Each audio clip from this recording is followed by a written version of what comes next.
Station air hit Soraya's lungs with that familiar flat taste. Recycled oxygen mixed with Thornaki pollen. She had been on neutral ground a dozen times before. The smell never changed. Lyle Orton met her at the conference room entrance. His pale blue skin caught the sterile white light and threw it back in soft highlights. He bowed with the formal precision of an Indari trained in Federation protocol. His voice carried that melodic lilt she had learned to read as professional distance. "Ambassador Largo, thank you for coming on such short notice." Soraya tapped her index finger against her lower lip. "The Thornaki have been accused of violating a buffer zone. That is the short version." Orton's ears flattened slightly. "You are direct. I appreciate that. Yes, the Thornaki claim they discovered the system first. Their biosignatures were logged in the central registry a full cycle before the Federation flagged it as contested." She nodded. "Let me hear it from them." The door opened. Ambassador Fyrax entered. He took a long time to cross the room. Thornaki physiology demanded slow breathing cycles. The thick bark-like ridges on his torso expanded and contracted with visible effort. Leathery fronds lined his scalp. They twitched as he settled into the chair across from her. The rustling sound filled the silence. Soraya waited. Ambassador Fyrax spoke in measured tones. "The system belongs to the Thornaki brood. Our biosignatures were detected and catalogued first. The Federation buffer zone was established after our claim was already registered. This is not a violation. This is a bureaucratic error." Soraya tapped her lip again. She kept her face neutral. "The coordinates and the timeline, I need the exact data." Fyrax extended a thin branch-like arm. A small data packet rested in his palm. He placed it on the table and pushed it toward her. She picked it up. She forwarded it to Tobin Cross without looking at the display. Tobin was 2 decks down in a storage bay they had converted into a mobile workshop. He would have it in seconds. The silence stretched. Warden Keth stood behind Fyrax in full chitin armor. No face, only a slit of bioluminescent glow that pulsed with a slow rhythm. Soraya could feel his presence as a low hum in her chest. He did not speak. He did not need to. Her datapad buzzed. Tobin had replied. She read his message quickly, then she read it again. "Ambassador Fyrax," she began, her tone even. "Your biosignature data shows a match with a species that migrated from that system approximately 1 standard century ago. The remnants appear to be ancestral, not current. The claim is based on old remains." Fyrax's fronds flattened. "The pattern is consistent with continued habitation. The data does not distinguish between active and dormant occupancy." "It does if you run the degradation algorithm." Soraya leaned forward. "That algorithm measures the decay rate of organic markers over time. It tells us how long the remains have been dead. Yours are too old to support an active claim." Warden Keth emitted a low, resonant hum. The sound vibrated through the table and into Soraya's palms. Fyrax tilted his head. "The Thornaki will not yield," he translated, his voice a low drone. "We have a fleet inbound. This system is ours."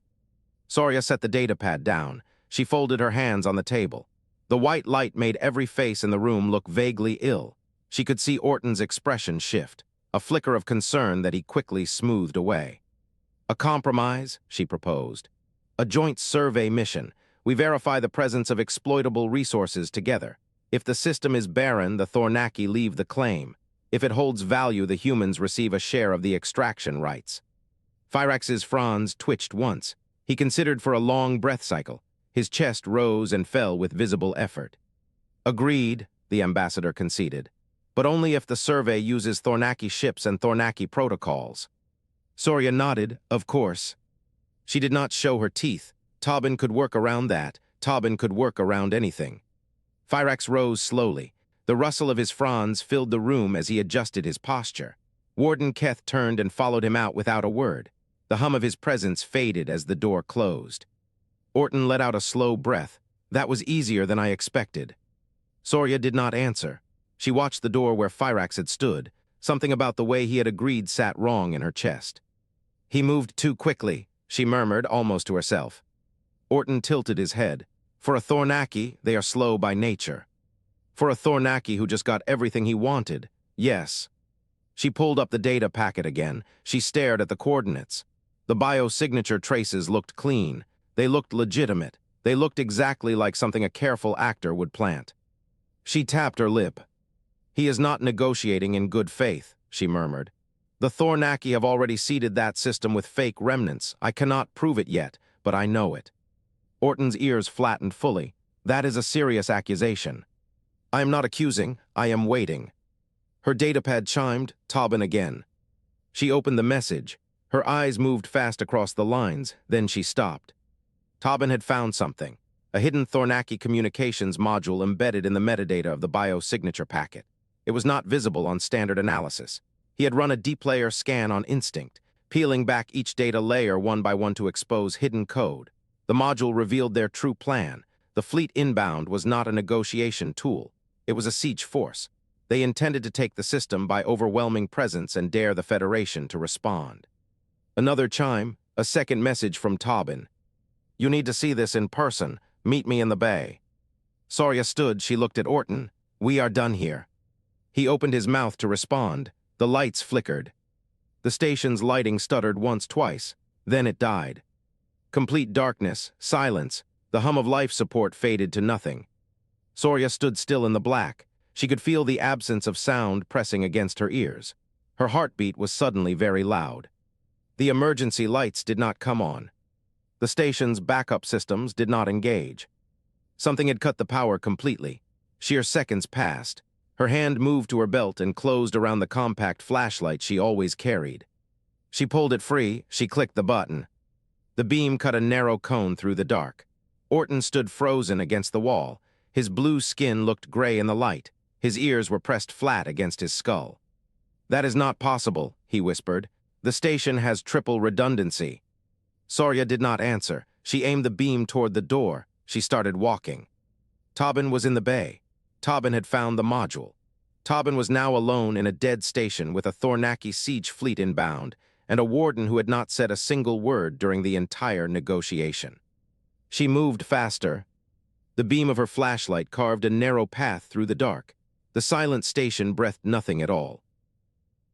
Ambassador Fyrax stepped through the membrane hatch. He entered the pulse of his ship. The walls were living tissue, a pale gray-green that breathed. They contracted and expanded with a slow rhythm, a heartbeat that had sustained his brood for generations. The sound was a low drumming, felt more than heard. It vibrated up through the floor and into the hollow chambers of his chest. He walked to the center of the chamber. A cluster of fronds hung from the ceiling, pale and vein-threaded. He reached up and pressed his own fronds against them. The connection was immediate. A warm flush of chemical information traveled through the spore link. He could taste the approval of the brood command. A bitter tang. They agreed with the delay. It was a tactical feint. Let the humans think they had won a small concession. It would make the eventual harvest sweeter. He withdrew. The fronds retracted, pulsing once before stilling. Warden Keth stood in the corner, a hulking mass of chitin and restrained violence. The bioluminescent slit on his face glowed a steady, aggressive amber. The hum that emanated from him was a low, grinding bass. Fyrax felt it through his root feet. "The humans are soft," Keth rumbled. The vibration shook the floor. "They are weak, easily deceived. Why do we not simply take what is ours?" Fyrax turned. His leathery fronds twitched with mild irritation. "The Federation mediator, Lyle Orton, is still on the station. Open aggression is forbidden while he observes. We move within the rules they have made. We let them think the rules protect them." "The rules protect nothing," Keth retorted. He took a step forward. The floor membrane dimpled under his weight. "We should board their ship now before they have time to think." "No," Fyrax let the word hang. The order was final. A nervous rustle came from the doorway. Vorlak, the data seeder, stood there. His bark-like skin was lighter than Fyrax's, almost a pale tan. His fronds were pressed flat against his head, a sign of submission or fear. "Ambassador," Vorlak began. His voice was a thin whisper, barely audible over the organic pumps. "I must report an issue." Fyrax narrowed the slits of his eyes. "Speak." "The biosignatures, the ones I planted in the survey target." Vorlak's fronds trembled. "The work was rushed. There may be inconsistencies. The chemical markers are not fully stable. If the humans run a deep analysis, they may detect anomalies." Fyrax felt a cold prickle travel down his spine, a feeling he did not enjoy. His voice turned cold. "You will fix them. You will return to the station. Access their survey data. Overwrite any discrepancies. Do this before the joint mission begins." "Yes, Ambassador." "If you fail, you will face pruning. Your fronds will be stripped. You will be returned to the soil as raw matter. Do you understand? Vorlak trembled. Yes, Ambassador, I will not fail. He scurried away. His footsteps were light and hurried against the living floor. Fyrax turned back to Keth. The human proposal, it is primitive but acceptable, a joint survey. They will use our ships, our protocols. They believe they are watching us. They are wrong. This gives us access to their freighter, and more importantly to their engine schematics. We have our own engines, Keth growled. The hum in his voice deepened with contempt. Their void reactor is different. It is smaller, more efficient. It draws from a dimensional bleed. We do not understand how they stabilize the breach. If we can replicate it, our expansion will accelerate by decades. The Brood Command wants those schematics. A chime sounded from the wall membrane. A data slate embedded in the organic tissue glowed with a soft amber light. Fyrax touched it. Intelligence report. His eyes scanned the text. An odd datum. Human traders operating in the outer sectors have developed a device. It disrupts electronics. They call it an EMP cascade. It emits a wave that disables all unshielded systems in a wide radius. He dismissed the report with a flick of his frond. An unproven rumor. Human traders were known for exaggerating their capabilities. They always tried to bluff. It was their nature. Keth spoke again. We should board them now, before they have time to deploy this device. I said no. Fyrax's voice carried the weight of final command. The survey will proceed. Once the humans see how slow and methodical our ships are, they will underestimate us. They will believe they have the advantage. That is when we strike. Keth's bioluminescence flickered. He did not speak again, but the hum of his disapproval vibrated through the floor. Fyrax ended the meeting with a gesture. Vorlak, prepare the survey vessel. I want it ready within the cycle. Vorlak nodded and vanished into the corridor. Fyrax stood alone in the chamber. He listened to the pulse of the walls. The damp soil smell filled his lungs. He considered the humans. They were predictable. They always tried to talk. They believed dialogue was a shield. It was their weakness. They could not conceive of a species that viewed negotiation as a form of intelligence gathering, a prelude to conquest. He closed his eyes. His consciousness drifted into the memory processing state, not a dream. Thornaki did not dream, a consolidation of the day's data, a filing of sensory input. But something was wrong. An image surfaced, the human woman, Soraya Largo. She had smiled at him during the negotiation. He had seen her teeth, a bared display. Among the Thornaki, baring teeth was a threat gesture, a prelude to violence. But the humans used it to signal something else. He did not know what. The ambiguity unsettled him. He tried to file the image to categorize it, but it refused to settle. It floated, unresolved. He woke with a frond twitch of doubt, a physical spasm he could not control. It lasted only a moment, but it was there. He stood, he walked to the wall membrane. He pressed his fronds against it. The pulse was steady. The data from the Brood Command was still warm. He was on the correct path. He turned and walked toward the bridge. A sensor officer was hunched over a console. His tendrils interfaced with the organic display. He turned as Fyrax entered. His bioluminescence flickered, a rapid, erratic pattern. Ambassador, the officer reported. His voice was strained. There is an anomaly. Fyrax felt his fronds stiffen. Report. The human freighter, it has changed its energy signature. The officer's voice carried a note of confusion. It is no longer running a standard void reactor. Fyrax stepped closer. What is it running? The officer paused. The display flickered again. Something else, something new. I cannot identify the source. The signature is unstable. It appears and then disappears. It does not match any known human technology. Fyrax stared at the flickering display. The doubt from his sleep cycle returned. A cold, quiet whisper. The humans were not predictable. They were something else entirely. The joint survey vessel drifted through the asteroid belt. The ozone smell from Tobin's soldering iron mixed with the bitter tang of Thornaki ship tissue. Soraya Largo stood at the observation window. She watched pale green Thornaki probes streak toward the planet below. She kept her face neutral. Behind her, Tobin Cross worked at a fold-out table. He had his portable tool kit open. His fingers moved with practiced precision. He threaded a thin silver wire through a shielded circuit board. The EMP cascade device sat beside him in its metal casing. It looked like a standard power regulator. Nothing that would attract attention. Tobin leaned back. He wiped his forehead with the back of his hand. The shield is integrated. It will hold for the window. Define hold. Soraya pressed, her voice unyielding. 90 seconds, maybe 95. After that, the capacitor bleeds and the field collapses. We go dark, same as everyone else. She nodded. 90 seconds was a lifetime. 90 seconds was nothing. The Thornaki probes spread across the planetary surface. They sent back data in slow pulses. Soraya watched the readings appear on a display screen beside the window. Rock, dust, frozen methane, traces of ancient organic compounds, nothing recent.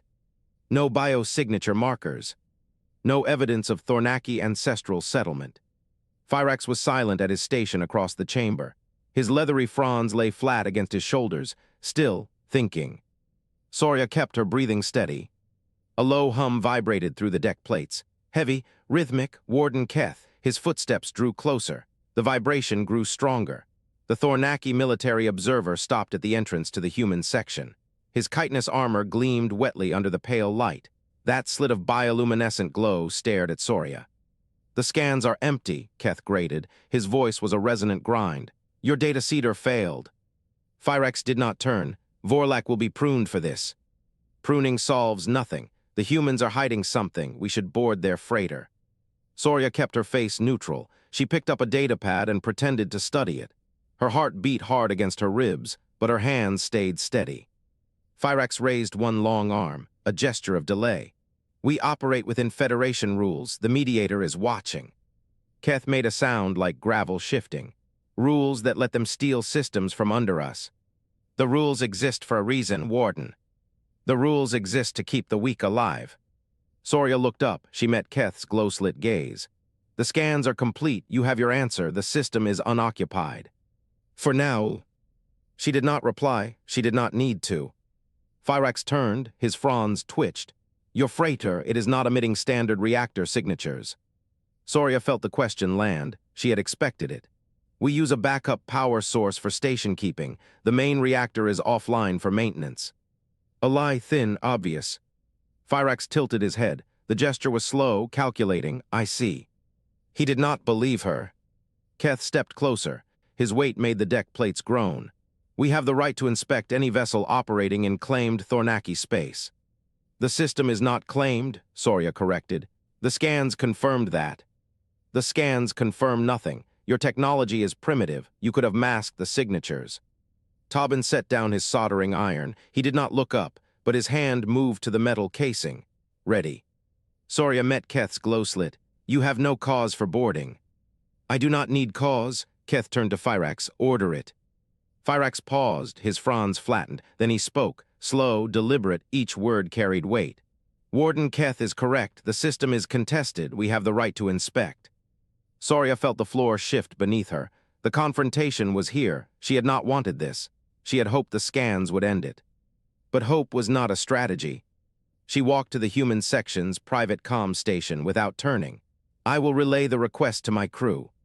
Tobin watched her pass. His eyes asked the question. She gave a small nod. The EMP device was ready. She keyed the channel for Lyle Orton. The Endari mediator was in his own observation cabin. His pale blue face appeared on the screen, elongated ears tilted forward. "Ambassador Largo." "Mediator Orton, the Thornaki are planning an illegal boarding. They have no evidence, no cause. They are moving on suspicion alone." Orton's melodic voice was calm. "You have proof of this." "I am telling you now. Record everything. You are a Federation witness. If they board, you will testify that they acted without justification." Orton studied her for a long moment. "If you start a fight, the Federation will not protect you." Soraya met his gaze. "I know." "Then why are you doing this?" "Because if I let them board, they will find what they want, and they will take it, the system, the freighter, everything." She paused. "I am not starting a fight. I am ending one before it begins." Orton's expression did not change, but he inclined his head. "I will record." The screen went dark. Soraya stood in the silence. The ozone smell was stronger now. Tobin had opened the EMP device's casing. A soft blue glow came from within. Tobin did not look up, but his hand settled on the metal casing. "Ready when you are." She looked at the display screen. Keth was approaching the human section. His footsteps shook the deck. Fyrax followed, slower. His fronds bristled. Lyle Orton watched from his cabin, silent, recording. Soraya drew a breath. It smelled like tension, like metal, like the moment before everything broke. Keth reached the human section entrance. He raised one massive arm, opened the door. Tobin looked at Soraya. His hand hovered over the EMP device's activation switch. Soraya waited. Fyrax spoke. His voice carried through the ship's living tissue. Warden Keth, board the human freighter, search for the tectonic driver. The command hung in the air. Soraya knew the tectonic driver was a planetary siege weapon. It delivered seismic shocks to crack a world's crust, but it was useless in space. They had installed it on the freighter as a bluff, a rumor to draw Thornaki attention. Keth turned toward the docking ring. His heavy footsteps began to fade. Soraya looked at Tobin. Her voice was flat. Now. Tobin pressed the activation switch. The EMP device hummed. A high-pitched whine built in the air. The lights on the survey vessel flickered. Tobin raised his shielded hands. Soraya felt the hair on her arms rise. The whine peaked. Then everything went dark. Every screen, every display, every light. The Thornaki ship tissue went silent. The hum of life support stopped. The only sound was the soft crackle of the EMP device cooling. Soraya stood in the blackness. She could feel Tobin beside her. She could hear Keth's footsteps stop. In the silence, she whispered, 90 seconds, make them count. The click of Tobin's boots was the only sound in the universe. The void reactor hum faded behind him, a dying heartbeat swallowed by silence. Total darkness pressed against his eyes. He blinked. It made no difference. He moved his right hand along the bulkhead. His fingers found the seam he remembered.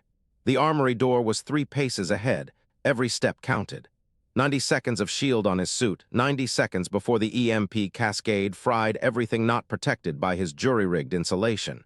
He had already used 12. Tobin pulled the shielded datapad from his pocket. The screen glowed faint blue, barely enough to read by. He pressed it against the lock panel. Dead. No power, no signal, no response. The electronic lock was useless now. He reached for the manual release. His fingers found the lever. He pulled. The door groaned open. The Thornaki armory was a cave of silent shapes. Racks of bioweapons lined the walls, their organic housings dark and still. He touched one. It felt like dried wood, warm but not alive. Without a living nerve signal to fire, they were just sculptures. Useless. A hum vibrated through the floor. Tobin froze. The hum came again, deeper this time. A low, resonant thrum that traveled up through his boots and into his spine. Warden Keth. He was close, blind in the dark, furious, searching. Tobin stepped sideways. He pressed himself against the wall. The hum vibrated through the metal, and he felt it shift direction. Keth was moving toward the armory. He had heard the door. Tobin moved away. Soft steps, controlled breathing. The dark was his ally. He had studied the survey vessel's layout for 3 days before the mission, every corridor, every junction, every panel. He did not need light. He needed memory. 20 seconds left. He reached the main power junction. A metal box the size of his torso bolted to the deck. He pulled the cover off. Inside, wires coiled in neat loops. Thornaki organic circuitry pulsed with a faint residual glow. The power was down but not dead. The system was waiting for a restart signal. He reached into his pocket. The modified power cell was warm in his hand, small, dense, unshielded. He had built it in his quarters on the freighter, stuffed a civilian-grade battery with reactive compounds that should have been illegal.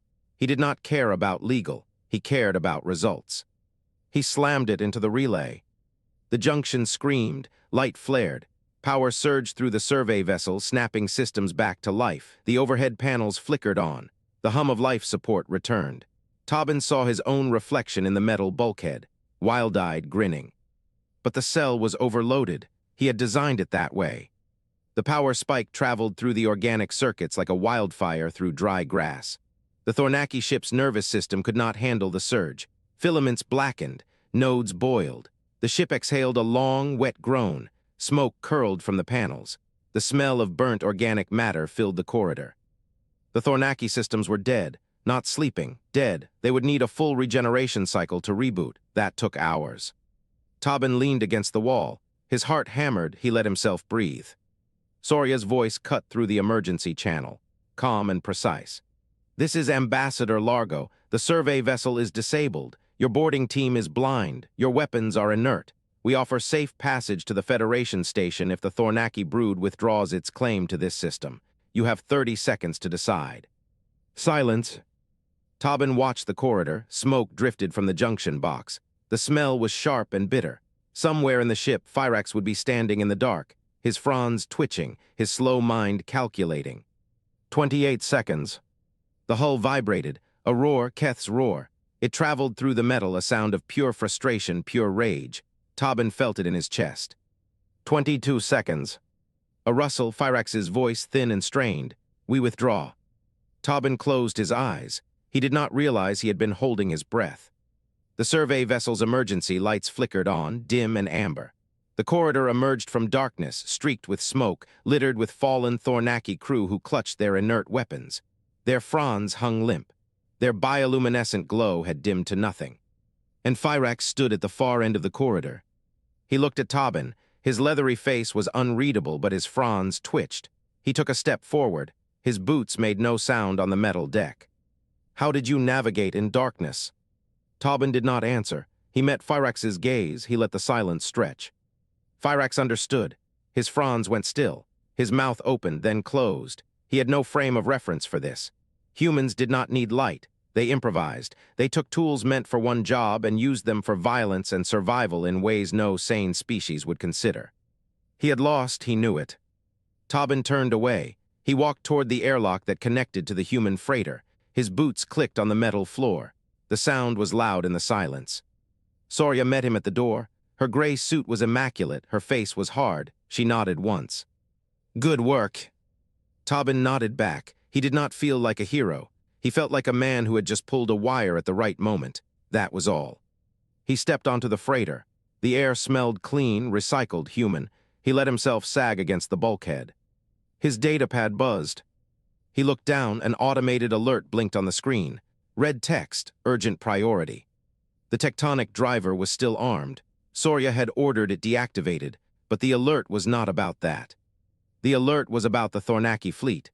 They were already in system, 12 ships on a direct intercept course. They were not retreating. They were coming. Soraya Largo slammed her palm against the emergency override. The bridge lights snapped to red. On the tactical display, 6 Thornaki ships hung in a loose formation. They would arrive in 10 hours. She ran the threat assessment without looking away from the display. The human freighter carried a tectonic driver, a planetary siege weapon. In space, it was useless. The EMP cascade device was spent. Tobin had used it to destroy the survey vessel. What remained, kinetic barriers, standard defensive fields. They stopped physical projectiles. The Thornaki used energy weapons. The barriers would not slow them down. Soraya tapped her index finger against her lips. Her gray suit was wrinkled. She had not slept in 30 hours. Tobin Cross appeared at her side. His overalls were stained with grease and something darker. He held a datapad in one hand. His fingers twitched against the screen. I have an idea, he volunteered. His voice was tight. She turned to face him. Tell me. Tobin pointed at the tactical display. The void reactor. It draws energy from a dimensional bleed. That bleed is a tear in reality, a controlled tear. If I modify the containment field, I can release that energy in a burst, a wide burst. Soraya waited. It will collapse the local space-time curvature for a few seconds, Tobin explained. The Thornaki ships will be caught in it. Their systems will fail, permanently. She studied his face. He was young, late 20s. His eyes were bloodshot. He believed what he was saying. What is the cost? She asked. Tobin did not look away.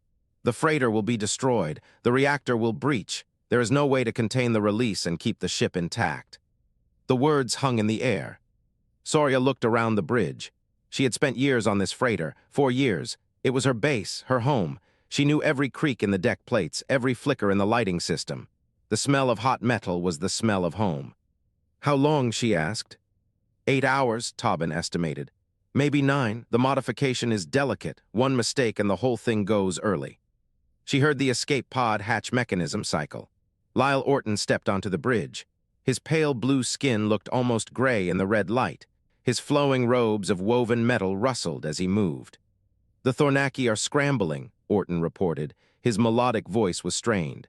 Keth is demanding authorization to fire on this ship. Fyrax is holding him back, for now. Soraya nodded. We have a plan. Orton raised one elongated ear. Tell me. Tobin explained the void reactor modification. Orton listened without interruption. When Tobin finished, Orton turned to Soraya. I offer Federation asylum, Orton proposed. You and your engineer, I can get you to a neutral station. You will be safe. Soraya shook her head. Orton stepped closer. His woven metal robes caught the red light. Ambassador, you cannot win this fight. 6 ships against 1. You have no weapons that matter. We have the reactor, Soraya countered. You will lose everything. She met his gaze. Humanity does not run from a fight. The words came out flat, controlled. She did not raise her voice. She did not need to. Orton opened his mouth, closed it. He had seen the data. He had seen what Tobin did to the survey vessel. He was learning what humans were capable of. Tobin, Soraya commanded, execute the plan. Tobin nodded. He moved to the engineering station. His hands found the controls. He worked fast. His fingers danced across the interface. Sweat dripped from his forehead. Soraya watched him for a long moment. Then she turned to the communications panel. She activated a tight beam broadcast. The frequency was keyed to the Thornaki flagship. We are not leaving, she announced, and we are not what you think. She cut the channel. The bridge fell silent. Tobin worked. The reactor hummed beneath the deck. The smell of hot metal grew stronger. Soraya walked to the shield generator. She checked the readouts. Kinetic barriers at full power. They would stop nothing that mattered. She looked at the bridge one last time. The worn seats, the cracked viewport, the dent in the bulkhead where Tobin had dropped a crate of spare parts 6 months ago, the coffee stain near the helm, her home. She said goodbye to it in silence. Then she turned to the escape pod. Time, she asked. Tobin did not look up. 6 hours, maybe more. We do not have 6 hours. He kept working. His hands did not stop. Soraya climbed into the escape pod. The interior was cramped, 3 seats, a control panel, a single viewport. Orton followed her. He sat in the rear seat, his robes bunched around him. Tobin climbed in last. He sealed the hatch behind him. The hiss of the locking mechanism echoed in the small space. Launch sequence ready, he reported. I left the modification running. It will complete in 4 hours. Soraya looked through the viewport. The freighter's hull filled the frame. A battered ship, patched in a dozen places, held together by human stubbornness and Tobin's engineering. Launch, she ordered. The pod disengaged. A soft thump vibrated through the hull. The freighter fell away. Soraya watched it drift. The emergency lights still glowed red through the viewports, the ship she had called home for 4 years. Something moved on the edge of the display. She turned. 6 shapes emerged from a jump point. The Thornaki fleet. They were early, hours early. Her voice was ice. Tobin, they are here. Tobin stared at the display. His face went pale. The modification is not complete, he breathed. I need 4 more hours. Soraya looked at the Thornaki ships. They were already forming an attack formation, weapons charging, targeting locks establishing. They had minutes, not hours. She looked at the freighter. The reactor was unstable. The modification was incomplete. It could fail. It could kill them all. Or it could work. She reached for the control panel. What are you doing? Tobin asked. Buying time. She armed the remote ignition sequence. The void reactor could be triggered from the pod if she timed it right, if she hit the window. The Thornaki ships opened fire. Energy beams lanced through the void. They struck the freighter's kinetic barriers. The barriers held for a moment. Soraya watched the shields flicker. The freighter was dying. She waited. The reactor readouts climbed. The modification was not complete. It was close enough. The barriers collapsed. The first beam struck the freighter's hull. Soraya pressed the ignition. The void reactor breached. A sphere of absolute darkness expanded from the freighter's core. It swallowed the ship. It kept expanding. The darkness reached the first Thornaki vessel, the second, the third. The ships went dark. Their weapons fell silent. Their engines died. The sphere collapsed. The darkness vanished. Silence. The escape pod drifted. The Thornaki fleet hung motionless, dead in the void. Tobin let out a breath. It worked. Soraya did not look away from the viewport. The Thornaki ships began to drift. Their systems were gone, permanently. She watched the debris field where her freighter had been. The pod drifted into the void. She did not look back. The Thornaki flagship pulsed with alarm. The walls were organic membrane. They rippled with urgent amber light. The air was thick with stress pheromones, sharp and acidic in Fyrax's breathing pores. Ambassador Fyrax stood before Fleet Commander Vex. The commander was older, his bark-like hide scarred by decades of expansion. He did not look impressed. The negotiation failed, Fyrax reported. Vex's fronds flattened against his skull. I read the report. You allowed a human engineer to sabotage your survey vessel. You withdrew from a valid claim. The humans did something unpredictable. Unpredictable, Vex let the word hang. They sabotaged a ship. That is not unpredictable. That is primitive sabotage. Fyrax's own fronds twitched. He navigated in total darkness. No light, no thermal guidance. He walked through our ship like he could see. He got lucky, Vex dismissed. No. Warden Keth stepped forward. His chitinous armor caught the amber light, turning it into a dull red glow. It does not matter how he did it. What matters is the human freighter. It is still in the system. It is still armed. Vex turned to face Keth. You want to bombard it. I want to remove the threat, Keth rumbled. One volley, the tectonic driver cannot fire at ships. Their kinetic barriers are useless against our plasma weapons. We end this. Fyrax raised a hand. The gesture was slow, deliberate. They have done something, I do not know what, but they did not flee. They did not negotiate further. They are waiting. Vex's eyes narrowed. Dark pits in his bark-like face ringed with bioluminescent flecks. Waiting for what? I do not know. Vex turned to a console. The console was organic, a growth of pale mycelium fused with metal wiring. He pressed a tendril against the surface. The wall ahead of them shimmered, resolving into a display. The human freighter floated in the center of the screen. A blocky vessel, utilitarian, nothing like the elegant organic curves of Thornaki design. But something was wrong with it. The energy signature was wrong. Vex studied the readout. His fronds went still. That is a void reactor. Fyrax felt a cold sensation spread through his core. It powers their station. No, Vex magnified the display. It is modified. The containment field is destabilizing. They are bleeding dimensional energy into their own hull. Keth stepped closer to the display. What does that mean? Vex did not look away from the screen. It means they are building a suicide weapon. The bridge fell silent. The only sound was the wet pulse of the organic walls and the distant hum of the ship systems. Fyrax felt his breathing pores constrict. We need to retreat, Fyrax urged. Vex turned to face him. The movement was sharp. Thornaki do not retreat from a single human ship. We do not know what that weapon will do. It will destroy their ship, Keth argued.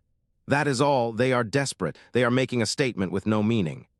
Fyrax shook his head. You did not see the engineer. You did not see his face. He was not desperate. He was.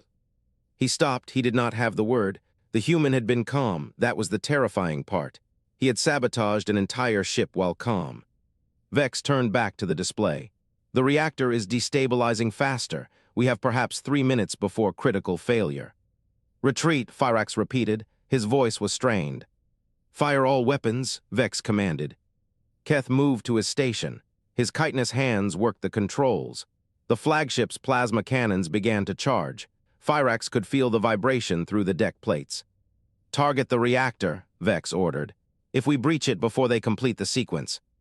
The human freighter changed. It did not explode. It dissolved. The hull became translucent, then transparent, then nothing. A point of white light bloomed in the center of the screen, small at first, no larger than Fyrax's fist. Then it grew. It grew, and it did not stop. Fire, Vex barked. The plasma cannons discharged. Beams of superheated energy crossed the void and struck the white point of light. They did not penetrate. They were absorbed. The white point grew brighter. Then it expanded. The dimensional burst hit the Thornaki flagship like a wave. Fyrax felt it through every surface. Through the deck, through the walls, through his own body. The ship lurched. The organic membranes screamed. The amber alarm lights flickered and died. Fyrax was thrown against a console. His fronds tore. He tasted something metallic and wrong. The ship spun. He watched the display. The other Thornaki vessels were spinning too. They were not destroyed. They were being pushed. The dimensional energy was warping space itself, folding and unfolding the fabric of the system. The exit vectors were random. The ships were scattering. One vessel vanished from the display entirely, then another, then another. The flagship continued to spin. Fyrax held onto the console. He watched the white point of light begin to fade. The human freighter was gone, completely gone, not wreckage, not debris, nothing. The spinning slowed, the alarm stopped. The bridge was chaos, crew members on the floor, consoles sparking, the smell of burned organic matter. Fyrax pulled himself upright. His fronds hung limp. He looked at the empty space where the human ship had been. They made a weapon out of their own ship. His voice was quiet. Vex heard him anyway. The fleet commander stood at his station. One arm hung at an unnatural angle. The bioluminescent flecks in his eyes had dimmed. Vex stared at him. What? They made a weapon out of their own ship. Fyrax turned to face him. They did not need to win. They only needed to make winning too expensive. Keth pushed himself off the floor. His chitin was cracked in several places. 6 ships, scattered. We have lost communication with 3. Not lost, Vex corrected. Displaced, they are somewhere in the system. Half a system apart, Keth grated. It will take hours to regroup. Fyrax looked back at the display. The white point was gone. There was nothing left. The humans had burned their own vessel to avoid capture. They had turned their reactor into a weapon and sacrificed everything. He felt a sensation he could not name. Not fear, not anger, something else. Something that made his breathing pores tighten and his fronds curl inward. Oh, that was the word. He felt awe. The humans are not weak, Fyrax said aloud. Vex looked at him. No, they are not. They are willing to burn everything to make a point. Keth stepped forward. Then we find them, the escape pod. It launched before the burst. It is heading for the neutral station. Fyrax turned to look at him. What? The escape pod, Keth insisted. I saw it on the tactical display before the burst. 3 life signs, the broker, the engineer, the mediator. They are alive. Vex's fronds twitched. The station is neutral ground. I do not care, Keth straightened his chitin. My ship was not scattered. It was knocked into the asteroid belt. It is intact. It is still armed. Fyrax opened his mouth to argue. He closed it. Keth was already moving toward the docking bay. The walls of the flagship pulsed. Amber light flickered. The air smelled of stress and smoke. Fyrax stood in the center of the ruined bridge. He watched the empty space where the human freighter had been. He did not know what to do. He did not know what the humans would do next. That was the worst part. The observation deck hummed with the steady thrum of emergency generators. Soraya Largo watched the debris field through the thick window. Shards of her freighter caught the distant starlight and glittered like scattered diamonds. Tiny fragments. Everything she had owned was out there now. Everything Tobin had built. She did not look away. Tobin sat on the deck with his back against the wall. His grease-stained overalls were torn at the shoulder. His hands rested in his lap, empty for the first time since she had met him. No stylus, no screwdriver, just his fingers still and spent. Soraya's datapad chimed. She glanced down, a message from Warden Keth, 1 line of text. Surrender your station. You have no ship, no weapons, no escape. She deleted it. She turned to Tobin. His eyes were closed, but he was not sleeping. She could see the tension in his jaw. I need you to begin evacuating station personnel, she told him. Every shuttle, every escape pod, get them to the Federation outpost. Tobin opened his eyes. He looked at her for a long moment. Then he nodded. He pushed himself up and left without a word. Soraya turned back to the window. The emergency generators hummed. The debris glittered. The silence stretched. The station speakers crackled to life. A voice rolled through the corridors, slow and resonant. The rustle of leathery fronds accompanied every syllable. Ambassador Fyrax was broadcasting over the Federation channel. Warden Keth, this is Ambassador Fyrax of the Thornaki brood. You will stand down immediately. The conflict is concluded.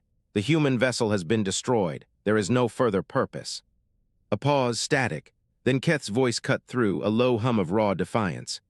The humans sabotaged our survey vessel. They damaged a Thornaki ship. They refused inspection. They deserve eradication. Fyrax's voice hardened. The humans destroyed their own ship to stop us. That is not a defeat. That is a statement. You will withdraw. Soraya heard the tension in Fyrax's rustling syllables. He was not commanding. He was pleading. And he knew Keth would not listen. Keth's voice returned, flat, final. I will destroy the station myself. The humans will learn what it means to face Thornaki judgment. The channel went silent. Soraya did not hesitate. She opened a private channel to Fyrax. Her voice was calm, controlled. She had practiced this kind of calm for 20 years. Ambassador Fyrax, this is Soraya Largo. A long pause, then Fyrax's voice wary. Ambassador Largo, I am surprised you are alive. I am resourceful, she replied, her voice flat, and I have a proposal. Name it. You leave this system forever. You never return. You never claim this territory again. In exchange, I will give you the design for the EMP shield my engineer used to sabotage your survey vessel. Silence, the hum of the generators filled the space between them. Soraya waited. Fyrax spoke slowly. His voice carried a rustle of something she could not name. Confusion, suspicion, maybe wonder.